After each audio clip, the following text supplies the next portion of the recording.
আসসালামু আলাইকুম everyone. Rekha's blog and cooking শোয়ের আরও একটি নতুন ভিডিও দেখার জন্য আপনাদের জানাই স্বাগতম।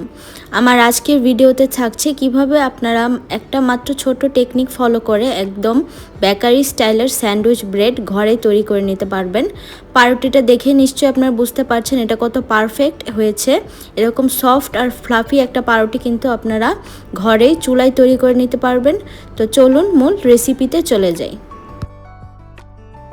তো প্রথমে এখানে আমি একটা মিক্সিং বলে ময়দা নিয়ে নিচ্ছি 2 কাপ। আপনারা চাইলে আটা দিয়েও তৈরি করে নিতে পারবেন। চিনি দিয়ে দিচ্ছি 1/4 কাপ। আর এখানে আমি দিচ্ছি 1 চা চামচ ইস্ট। আপনারা চেষ্টা করবেন একটা ভালো মানের ইস্ট ব্যবহার করতে, আর ইস্টটা কিন্তু আপনার যে কোনো মুদির দোকানে পেয়ে যাবেন। আর স্বাদ মতো লবণ দিয়ে এখন আমি সবগুলো শুকনো উপকরণ ভালোভাবে মিশিয়ে নিচ্ছি।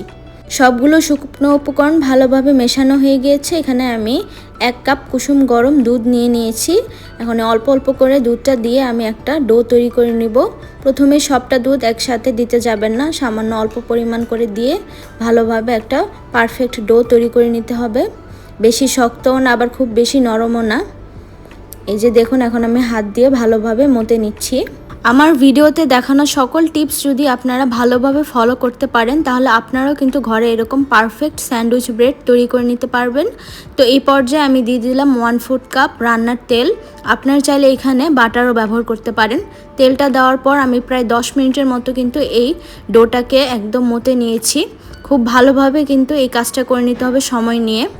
তাড়াহুড়া করলে এই পর্যায়ে কিন্তু হবে না। ভালোভাবে ডোটা একদম পারফেক্টভাবে সফট করে তৈরি করে নিতে হবে। এই ডোটা যত পারফেক্ট হবে আপনাদের ব্রেডের আউটকাম কিন্তু তত সুন্দর হবে। এই যে দেখুন হয়ে গিয়েছে। এখন এই ডোটাকে আমি মিক্সিং বোলের মধ্যে রেখে দিচ্ছি একটা ঢাকনা দিয়ে ঢেকে। এখন এটা আমি 40 মিনিট রেস্টে রেখে দেব। চেষ্টা করবেন একটা গরম পরিবেশে রাখার জন্য। এই যে 40 মিনিট পর আসলাম, দেখতে পাচ্ছেন ডোটা কিন্তু একদম ফুলে ডাবলের চেয়েও বেশি কিন্তু হয়ে গিয়েছে। আপনারা যদি একটা ভালো মানের ইস্ট ব্যবহার করেন তাহলে কিন্তু আপনাদের ডোয়ের আউটকামটা এরকমই পারফেক্ট আসবে। তো এখন এটা যে ভিতরে গ্যাসটা জমেছে এটা এখন আমি হাত দিয়ে চেপে চেপে বের করে নিচ্ছি। অবশ্যই এই পর্যায়ে ভিতরে যে বাতাসটা জমেছে সেটা কিন্তু ভালোভাবে বের করে নিতে হবে। এখন একটা বেলুনের সাহায্যে আমি খুব ভালোভাবে একটা রুটি মতো বেলে নিচ্ছি পাতলা করে। আমার আজকের ভিডিওটা যদি ভালো লেগে থাকে প্লিজ আমার চ্যানেলটিকে সাবস্ক্রাইব করে আমার চ্যানেলের সাথেই থাকবেন। এই যে দেখুন আমি কিন্তু একটা রুটির মতো বেলে নিয়েছি। এখন এটা এক সাইড দিয়ে এভাবে আমি রোল করে নিব। চেপে চেপে এক রোলটা তৈরি করে নিতে হবে।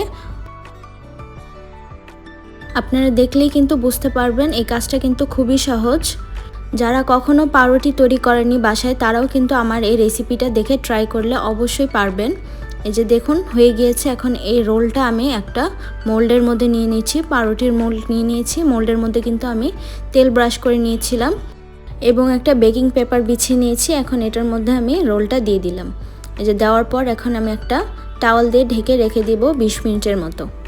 এর চেয়ে বেশি সময় রাখার প্রয়োজন নয়। 20 মিনিট রাখলে কিন্তু দেখবেন ব্রেডটা ফুলে একদম ডাবল হয়ে যাবে। এই যে দেখুন ডোটা কিন্তু ফুলে গিয়েছে। এখন এর মধ্যে আমি সুন্দর একটা কালার আনার জন্য এখানে আমি ডিমের কুসুম দিয়ে দিচ্ছি। ব্রাশ দিয়ে এভাবে ডিমের কুসুমটা লাগিয়ে নিচ্ছি। আপনারা চাইলে এখানে দুধও ব্রাশ করতে পারেন। এই পর্যায়ে আমি এখানে দিয়ে দিয়েছি সাদা তিল। আপনাদের হাতের কাছে থাকলে দিবেন, আর না দিলেও কিন্তু কোনো প্রবলেম নেই। বেকারির স্টাইলে তৈরি করার জন্য আমি এখানে সাদা তিল দিয়ে নিয়েছি। এখন এটা আমি চুলায় বেক করতে চলে যাব। চুলায় এখানে আমি একটা সিলভারের হাঁড়ি 10 মিনিট আগে মিডিয়াম টু লো হিটে প্রিহিট করে নিয়েছি। ঢাকনাটা উঠিয়ে এখন আমি দেখিয়ে দিচ্ছি। ভিতরে কিন্তু আমি একটা স্ট্যান্ডও বসিয়ে রেখেছিলাম। এখন স্ট্যান্ডের মধ্যে ব্রেডের মোল্ডটা বসিয়ে দিলাম। ঢাকনাটা দিয়ে এখন উপরে আমি একটা ভারী পুতা দিয়ে দিচ্ছি।